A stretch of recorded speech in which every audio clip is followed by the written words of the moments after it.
প্রতি বছরের ন্যায় এবছরেও নদিয়ার নবদ্বীপ শহরের বিভিন্ন গঙ্গার ঘাটে অনুষ্ঠিত হলো গঙ্গা মাতার পুজো। আর এই পুজোকে ঘিরে বিভিন্ন এলাকায় বসেছে বহু দোকান, যা এক প্রকার মেলার রূপ নিয়েছে। এদিন সকাল থেকে নবদ্বীপ শহরের রানীরঘাট, পোড়াঘাট, শ্রীবাসকন ঘাট, ফাঁসিতলা সহ বিভিন্ন গঙ্গার ঘাটগুলোতে দেখা গেল একই ছবি। কোথাও আবার ব্যান্ড পার্টি বাজিয়ে চলছে সাড়ম্বরে এই পুজোর আয়োজন, তো কোথাও আবার প্রসাদ বিতরণ চলছে।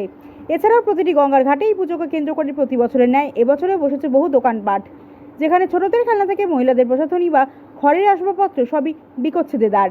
তেমনই 1372 সাল থেকে হয়ে সবজি ভেন্ডারদের আয়োজনে নবদ্বীপ শ্রীবাসঙ্গন গঙ্গার ঘাটে অনুষ্ঠিত হয় গঙ্গা মাতার পুজো।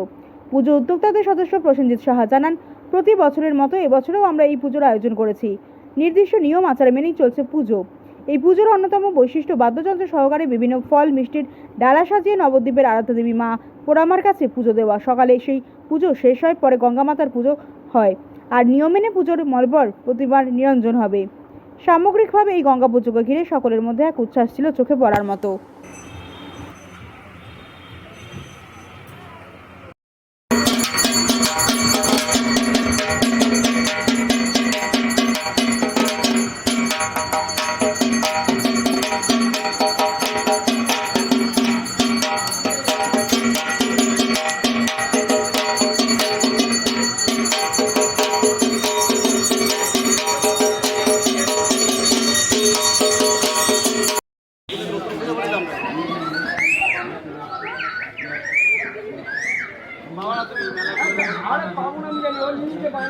ব্যাপারটা হচ্ছে দামটা বেশি কমে যাবে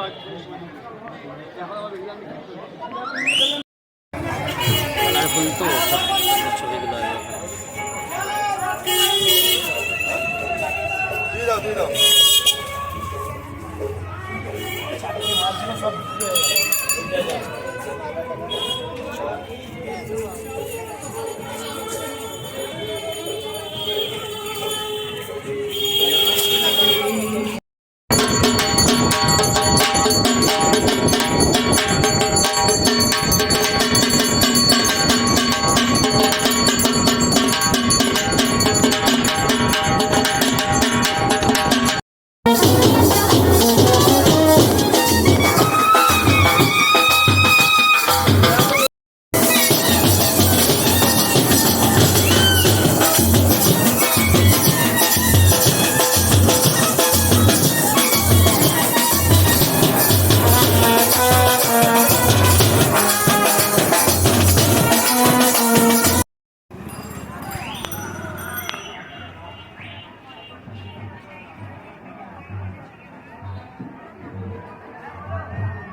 জল বেড়েছে